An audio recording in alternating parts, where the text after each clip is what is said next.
Hello, my name is Benjamin Hart. I'm an American attorney and the managing director of Integrity Legal here in Bangkok, Thailand.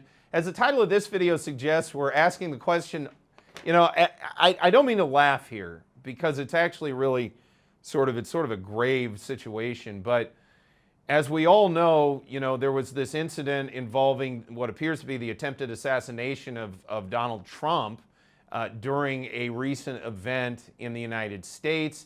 It appears, and I say appears because while I have my own pretty solidified idea of what went on that day, these events that occur like this, we tend to not really fully understand them until months or years later when, the sort of facts kind of shake out. But by anyone's metric, this was obviously a very harrowing experience for Mr. Trump.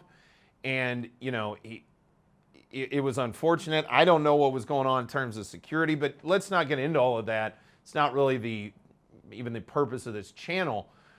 What was interesting and odd was that it turned out that U.S. immigration, which has always been something that Trump has talked about politically since he got into the running to become president the first time. Then he talked a lot about it during his first term. He didn't do very much about it.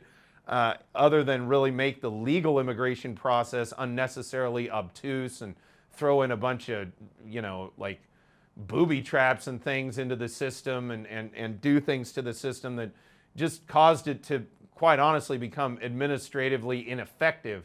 But leaving that aside, it's interesting that the big issue that he was talking about, which apparently may have caused him to turn his head in such a way that it may have avoided quite a grisly fate for him, and we're all very happy that that didn't occur. Nobody wants to see any kind of loss of life or anything, but long story short, he was talking about U.S. immigration, and he was getting pretty passionate about it, and I think it's just worth noting that moving forward, there looks like to be a pretty decent chance that we could see another Trump presidency.